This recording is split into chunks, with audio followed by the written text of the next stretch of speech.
അന്ന് ഞാൻ ഇളംകുളം ആനയല്ല പണി, ഇളംകുളം ചേച്ചിയുടെ ഗംഗാരനാനെ പണിയിക്കുക, അങ്ങേര് മണീനാനെ പണിയിക്കുക. അങ്ങനെ പണിക്കുമല്ല, അയാൾ അതിൻ്റെ ചുമതല. അയാളില്ലാതെ ആന അടിക്കാനൊക്കത്തില്ല.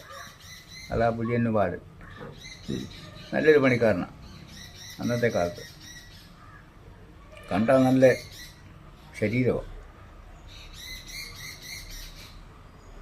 ഈ കടുവ വേലായുധനൊക്കെ അന്ന് അയാളുടെ കൂടെ നിന്നിട്ടുണ്ടെന്നാണ് പറയുന്നത്. എനിക്ക് നല്ല ഓർമ്മയില്ല, അങ്ങനെ ഉണ്ടോയെന്ന് തന്നെ. ഞങ്ങളുടെ അവിടെ പുല്ലി പാലത്തിൻ്റെ അവിടെ നിന്ന് ചേലച്ചോട്ടിൽ വന്ന്, ചേലച്ചോട്ടിലെ CTS കേശവന്മാരുടെ കൂപ്പായിരുന്നു.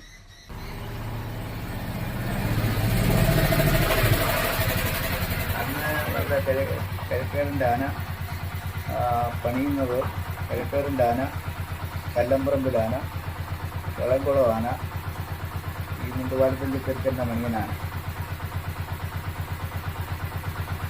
കരിമാത്തു വാങ്ങിച്ചു. കരിമാത്തു പിന്നെ കീഴ്ക്കോട് കൂപ്പെടുത്ത് കഴിഞ്ഞപ്പം മാത്തുവിൻ്റെ ഇല, കരിമാത്തുവിൻ്റെ ഇലായിരുന്നു.